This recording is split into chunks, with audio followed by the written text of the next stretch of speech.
তোমার আজকে কয়েকটা কথা জিগাবো, সত্য হইলে সত্য বলবা, আর মিথ্যা বললে আল্লাহর কাছে দায়ী থাকবা। কথা কি বুঝতে পারছো? হাতটা দাও।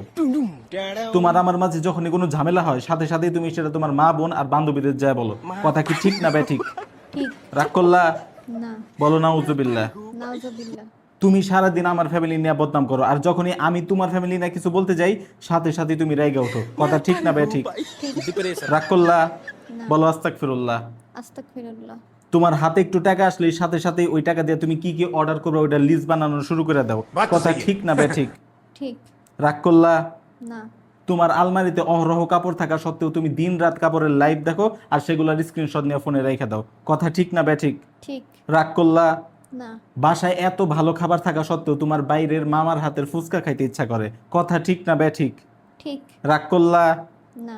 প্রতিদিন সকালে আমি জামাই হয়ে ঘুম থেকে আগে উঠি, আর তুমি 10টা পর্যন্ত নাক ডাইকা ঘুম পাইরে দেরি করে রান্না করো, ফলে আমার মাথাটা গরম হয়ে যায়। কথা ঠিক না ঠিক? ঠিক। রাগ করলা? না। এইসব আর কখনো করবা? না। এখন তোমার মন বলতেছে আজকের পর থেকে তুমি এইসব বাদ দিয়ে একদম ভালো মানুষ হয়ে যাবা। কথা ঠিক না ঠিক? ঠিক। রাগ করলা? না। বলো আলহামদুলিল্লাহ। আলহামদুলিল্লাহ। তোমার আলমারিতে যেহেতু অনেক কাপড় চোপড় আছে, এই কুরবানিতে আমি তোমার কোনো কিছু কিনা দিতে পারবো না। কথা ঠিক না ঠিক? ঠিক। রাগ করলা? না। আলহামদুলিল্লাহ। না না না, রাগ করছি। আলহামদুলিল্লাহ করে রয়েছি।